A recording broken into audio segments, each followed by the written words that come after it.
1992년 UEFA 유로 결승자에서 덴마크는 독일을 이기듯 엄청난 반전을 만들어냈는데요. 당시 덴마크는 위르겐 클리스만이 이끄는 세계 최고의 축구팀인 독일을 상대로 전후반 한 골씩 넣으며 2대0으로 승리하게 됩니다. 독일의 우승이 예상되었던 만큼 덴마크의 우승은 유로 역사상 가장 놀라운 우승으로 여겨지고 있는데요. 이날 덴마크의 골키퍼 페테르 슈마이켈은 수많은 선방을 보여주며 대회 최고의 골키퍼에 선정되는 등 큰 활약을 펼쳤지만 동시에 독일과 일부 축구 팬들로부터 야유를 들어야 했는데요. 그 이유는 슈마이켈이 동료들의 백패스를 손으로 잡아 시간을 끌었기 때문입니다. 현대 축구에서 같은 팀 선수가 발로 준 백패스를 골키퍼가 잡는 것은 반칙입니다. 그런 경우 간접 프리킥이 주어지는데요. 그런데 놀랍게도 1992년까지 골키퍼는 같은 팀이 발로 찬 고의적인 백패스뿐만 아니라 스로인, 프리킥 등 그 어떠한 상황에서 이루어지는 백패스를 손으로 잡을 수 있었는데요. 1886년 설립되어 전 세계 축구 규정과 경기 방식을 결정하는 국제축구 평의회에 따르면 골키퍼가 손으로 공을 잡을 수 있는 범위, 공을 잡고 있을 수 있는 제한 조건, 그리고 백패스 규정은 계속해서 변화되어 왔습니다. 먼저 골키퍼가 손으로 공을 잡을 수 있는 범위를 보면 1871년부터 1887년까지는 경기장 어디서든 잡을 수 있었는데요. 그러다 1887년부터 1912년까지는 본인 팀 하프라인 안에서 잡을 수 있었고 1912년부터 현재와 같이 본인 팀 페널티 구역 안에서 잡을 수 있다고 변경되었습니다. 그 다음 골키퍼가 손으로 공을 잡고 있을 수 있는 제한 조건을 보면 1886년부터 1931년까지는 시간 제한 대신 공을 들고 최대 2발짝 움직일 수 있다는 제한 조건이 있었는데요. 그러다 1931년부터 2000년까지 최대 4발짝 움직일 수 있다고 변경되었고 2000년부터 현재와 같이 최대 6초까지 들고 있을 수 있다고 변경되었습니다.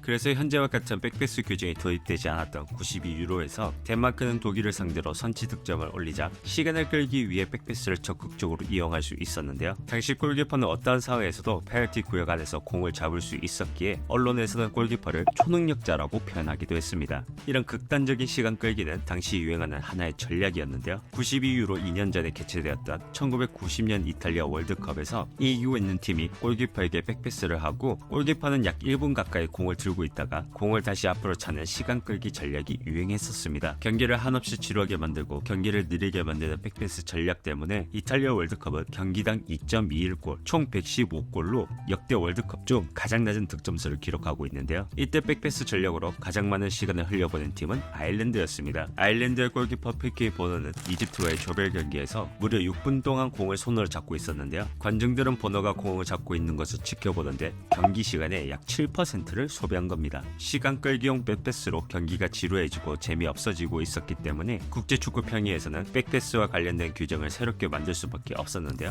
1981년부터 국제축구 평의회 내부에서 시간 끌기 플레이 때문에 새로운 백패스 규정의 필요성에 대해 논의가 이루어졌고 1991년 U17 남자 월드컵에서 백패스를 골키퍼가 손으로 잡지 못하는 실험을 진행하게 됩니다. 실험 결과에 만족한 국제축구 평의회는 92유로 이후 모든 대회와 리그에 새로운 백패스 규정을 도입하게 되는데요. 1992년 만들어진 새로운 백패스 규정은 선수가 고의로 본인 팀 골키퍼에게 공을 차는 경우 골키퍼는 손으로 공을 만져서는 않는다. 그렇지 않으면 상대팀의 공격이 시작된 곳에서 간접 프리킥으로 경기가 재개된다는 것이었습니다. 백패스 규정이 새롭게 도입되며 축구에는 큰 변화가 일어나게 되는데요. 가장 먼저 변화를 겪은 건 골키퍼였습니다. 이전까지는 어떤 상황에서도 손으로 공을 잡으면 되었지만 이제는 고의적인 백패스를 발로 처리해야 하다 보니 골키퍼들은 당황하며 공을 제대로 걷어내지 못하거나 이상한 반칙을 저지르게 됩니다. 그리고 당황하는 건 수비수들도 마찬가지였는데요. 이전에는 공격수들이 압박하며 골키퍼에게 패스하고 골키퍼가 공을 잡아 압박을 벗어날 수 있었지만 이제는 그런 플레이가 불가능해지며 팀